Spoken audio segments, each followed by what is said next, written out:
March 22 എന്ന ദിവസത്തിൻ്റെ പ്രത്യേകത എന്താണ്? അന്ന് നമ്മൾ വാട്ടർ ഡേ ആയിട്ടാണ് കണക്കാക്കുന്നത്. അപ്പോൾ എന്തിനായിരിക്കും അങ്ങനെ ഒരു ദിവസമൊക്കെ കൊണ്ടുവന്നിട്ടുണ്ടാവുക? വെള്ളത്തിൻ്റെ പ്രാധാന്യത്തെക്കുറിച്ച് മനസ്സിലാക്കാൻ വേണ്ടിയിട്ട്. വെള്ളം നമുക്ക് അത്രത്തോളം പ്രാധാന്യമുള്ള, അല്ലെങ്കിൽ നമ്മുടെ ജീവനെ സംരക്ഷിക്കാൻ തക്ക പ്രാധാന്യമുള്ള ഒന്നാണ് വെള്ളം, അല്ലെങ്കിൽ വാട്ടർ എന്ന് പറയുന്നത്. അപ്പോൾ ഇന്ന് നമ്മൾ ഏറ്റവും കൂടുതൽ നേരിടുന്ന ഒരു പ്രശ്നമാണ് വാട്ടർ പൊല്യൂഷൻ. അപ്പോൾ എന്താണ് ഈ വാട്ടർ പൊല്യൂഷൻ കൊണ്ട് ഉദ്ദേശിക്കണേ? The undesirable change in the physical, chemical and biological properties of water is termed as water pollution.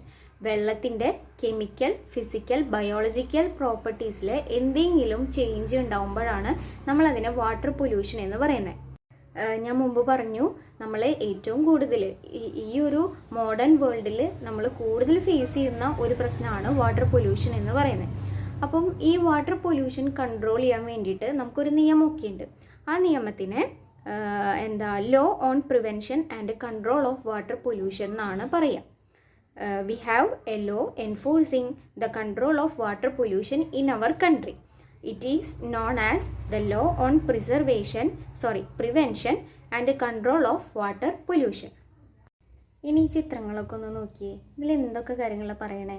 ഇങ്ങനെയൊക്കെയാണ് വെള്ളം പൊല്യൂട്ട് ചെയ്യണേന്നാണ്, അല്ലെങ്കിൽ പൊല്യൂഷൻ സംഭവിക്കണമെന്നാണ്. അപ്പോൾ നമ്മൾ അടുത്തത് നോക്കാൻ പോണത് situations that leads to water pollution ആണ്.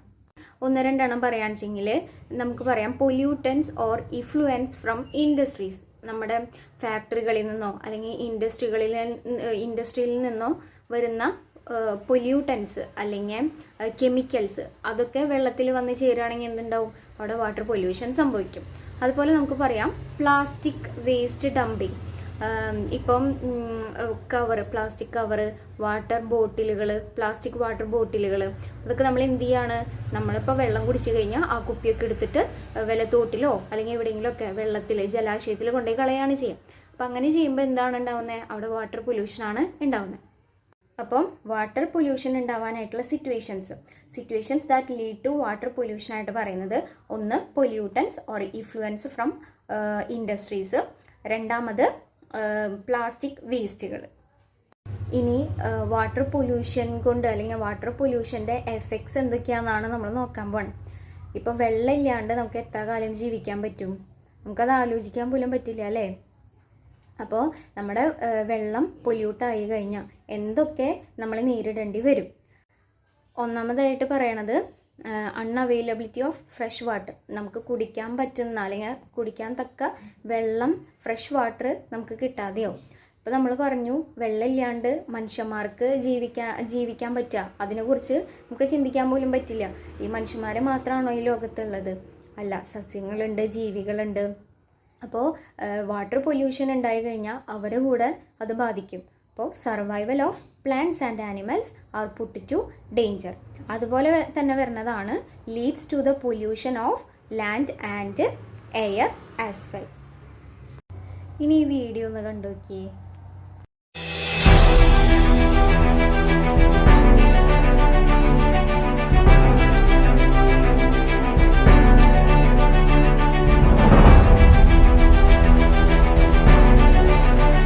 നമ്മുടെ ജലാശയമൊക്കെ മലിനമായിട്ടുള്ള ഒരു കാഴ്ചയാണ് അതിൽ കാണുന്നത്. അതിൽ ലാസ്റ്റ് എന്താണ് പറയണേ? അത് കൺസർവ് ചെയ്യണം. അപ്പോൾ വാട്ടർ പൊല്യൂഷൻ സംഭവിച്ചു കഴിഞ്ഞാൽ എന്തൊക്കെ എഫക്ട്സ് അല്ലെങ്കിൽ അതിൻ്റെ ആഫ്റ്റർ എഫക്ട്സ് എന്തൊക്കെയാണെന്ന് നമ്മൾ നോക്കി. ഇനി എന്താ പറയുക, അങ്ങനെ പൊല്യൂട്ട് ആവാതെ അത് സൂക്ഷിക്കുക എന്ന് പറയുന്നത് ആരുടെ ഡ്യൂട്ടിയാണ്? നമ്മുടെ ഓരോരുത്തരുടെ ഡ്യൂട്ടിയാണ്, അല്ലെങ്കിൽ അത് റെസ്പോൺസിബിലിറ്റിയാണ്. അപ്പം എന്തൊക്കെ കാര്യങ്ങൾ ചെയ്തുകൊണ്ട് നമുക്ക് വെള്ളം കൺസർവ് ചെയ്യാമെന്നാണ് നമ്മൾ അടുത്ത് നോക്കാൻ പോകുന്നത്. അപ്പോൾ അതിൽ ഒന്നാമതായി വരുന്നതാണ് റെയിൻ വാട്ടർ ഹാർവെസ്റ്റിംഗ് എന്ന് പറയുന്നത്. ഇപ്പം നമ്മൾ ചില വീടുകളൊക്കെ കണ്ടിട്ടുണ്ടാവും, നാലിക്കെട്ട് എന്നൊക്കെ പറയില്ലേ? അതെന്തിനാണ്? അത് വെള്ളം സ്റ്റോർ ചെയ്ത് വെക്കാനാണ്. അപ്പോൾ നമ്മുടെ ഓടുമ്മക്കൂടെ ഒക്കെ വരുന്ന അല്ലെങ്കിൽ റൂഫിൽ കൂടെ വരുന്ന വെള്ളം നമ്മൾ എന്ത് ചെയ്യണം അവിടെ ചെയ്യണേ? സ്റ്റോർ ചെയ്ത് വെക്കാണ്. അപ്പോൾ അങ്ങനെ സ്റ്റോർ ചെയ്ത് വെച്ച് കഴിഞ്ഞാൽ നമുക്ക് ആവശ്യത്തിന് ആ വെള്ളവും യൂസ് ചെയ്യാനായിട്ട് പറ്റും.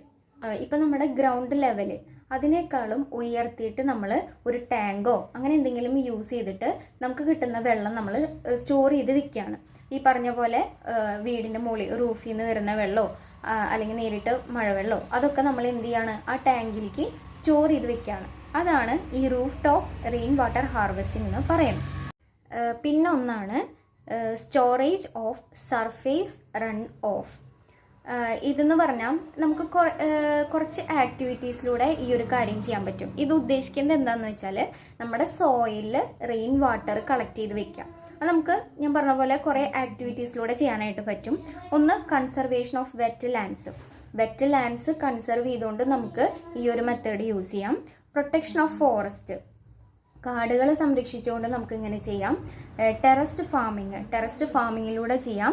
മൾച്ചിങ്, കൺസ്ട്രക്ഷൻ ഓഫ് ചെക്ക് ഡാമുകൾ കൺസ്ട്രക്ട് ചെയ്തുകൊണ്ട് ചെയ്യാം. Construction of mud walls, mud walls construct ചെയ്തുകൊണ്ട് ഈ ഒരു മെത്തേഡ് ചെയ്യാം. ഈ മെത്തേഡിലൂടെ വെള്ളം കൺസർവ് ചെയ്യാം. Digging rain water percolation pits. ഇപ്പം നമുക്ക് വെള്ളം റീസൈക്കിൾ ചെയ്യാനായിട്ട് പറ്റും. അതിനൊരു എക്സാമ്പിൾ പറയുകയാണെങ്കിൽ കിച്ചണിൽ നിന്നുള്ള ഡ്രെയിൻഡ് വാട്ടർ അത് നമുക്ക് എങ്ങനെ റീസൈക്കിൾ ചെയ്യാം? അത് നമ്മുടെ വെജിറ്റബിൾസോ അല്ലെങ്കിൽ പ്ലാന്റ്സോ അതിനൊക്കെ നമുക്ക് ആ വെള്ളം ഒഴിച്ചു കൊടുക്കാം. അപ്പോൾ അതെന്താണ്, അത് റീസൈക്കിൾ ചെയ്യാണ് അവിടെ ചെയ്യുന്നത്. പിന്നെ ഒരു എക്സാമ്പിളും കൂടെ പറയുകയാണെങ്കിൽ നമ്മൾ തുണിയൊക്കെ കഴുകിയ വെള്ളം ഉണ്ടല്ലോ, സോപ്പ് വെള്ളം, അത് നമുക്ക് എന്ത് ചെയ്യാം, കാറ് വാഷ് ചെയ്യാനായിട്ട് എടുക്കാം. ഇങ്ങനെ വെള്ളം റീസൈക്കിൾ ചെയ്യണോണ്ടുള്ള മെറിറ്റ് എന്താണെന്ന് വെച്ചാൽ can avoid using drinking water for other purposes. അതായത് നമ്മൾ കുടിക്കാനായിട്ട് ഉപയോഗിക്കുന്ന വെള്ളം മറ്റുള്ള കാര്യങ്ങൾക്ക് ഉപയോഗിക്കില്ല. നമ്മളിപ്പോൾ പറഞ്ഞ പോലെ കിച്ചണിൽ നിന്നുള്ള ഡ്രെയിൻഡ് വാട്ടറാണ് നമ്മൾ പ്ലാന്റ്സിന് അല്ലെങ്കിൽ വെജിറ്റബിൾസിന് ഒഴിച്ചു കൊടുത്തത്. അവിടെ നമ്മൾ കുടിക്കുന്ന വെള്ളമല്ല പാഴാക്കിയിട്ടുള്ളത്. അതിന് പകരം നമ്മൾ യൂസ് ചെയ്തിട്ടുള്ള വെള്ളം വീണ്ടും യൂസ് ചെയ്യുകയാണ് ചെയ്തത്. പിന്നെ ഒരു മെറിറ്റ് എന്ന് പറഞ്ഞാൽ റിഡ്യൂസസ് എൻവയോൺമെൻറ്റൽ ഇമ്പാക്റ്റ്. ഇങ്ങനെ നമ്മൾ റീസൈക്കിൾ ചെയ്യുന്ന വെള്ളം നമ്മുടെ എൻവയോൺമെൻറ്റിനെ തെറ്റായിട്ടൊന്നും അല്ലെങ്കിൽ നെഗറ്റീവായിട്ടൊന്നും ബാധിക്കുന്നില്ല. വെള്ളം കൺസർവ് ചെയ്യാനായിട്ട് നമ്മുടെ സൊസൈറ്റീനെ നമുക്ക് എക്യുപ്പ് ചെയ്യണം. അപ്പോൾ അതിന് വേണ്ടിയിട്ട് നമുക്ക് എന്തൊക്കെ ചെയ്യാനായിട്ട് സാധിക്കുന്നതാണ് ഇനി നോക്കാൻ പോണേ. ഒന്നാമത്തെ കാര്യം എന്താണെന്ന് വെച്ചാൽ water conservation measures that can be adapted individually. നമ്മൾ ഓരോ വ്യക്തികളും വെള്ളം കൺസർവ് ചെയ്യാനായിട്ടുള്ള മെഷേഴ്സ് അഡപ്റ്റ് ചെയ്യണം. പിന്നെ പറയുന്നത് water conservation measures at home. നമുക്ക് വീട്ടിൽ ചെയ്യാൻ പറ്റുന്ന കാര്യങ്ങളൊക്കെ നമ്മൾ വീട്ടിൽ ചെയ്യാം വെള്ളം കൺസർവ് ചെയ്യാൻ വേണ്ടിയിട്ട്. പിന്നെ water conservation measures at school and awareness programmes. അതുപോലെ തന്നെ സ്കൂളിലും നമുക്ക് വാട്ടർ കൺസർവേഷനുള്ള മെഷേഴ്സ് യൂസ് ചെയ്യാം. അതുപോലെ തന്നെ അതുമായി ബന്ധപ്പെട്ടിട്ടുള്ള അവയർനെസ് പ്രോഗ്രാംസോ അല്ലെങ്കിൽ അവയർനെസ് ക്ലാസ്സുകളോ ഒക്കെ നമ്മൾ സ്കൂളിൽ പ്രൊവൈഡ് ചെയ്യാം. പിന്നെ water conservation measures adapted in the villages or cities and awareness programmes. അതായത് ഇപ്പം നമ്മൾ സ്കൂളിൽ എന്താണ് കൺസർവേഷൻ മെഷേഴ്സ് പറഞ്ഞു കൊടുക്കണം എന്ന് പറഞ്ഞല്ലോ, അതുപോലെ തന്നെ വില്ലേജിലോ അല്ലെങ്കിൽ സിറ്റികളിലോ ഈ വാട്ടർ കൺസർവേഷൻ മെഷേഴ്സ് അഡപ്റ്റ് ചെയ്യുക. അതുപോലെ തന്നെ അവർക്കും ഇതിനെക്കുറിച്ചുള്ള അവയർനെസ് പ്രോഗ്രാംസ് ഒക്കെ പ്രൊവൈഡ് ചെയ്യുക.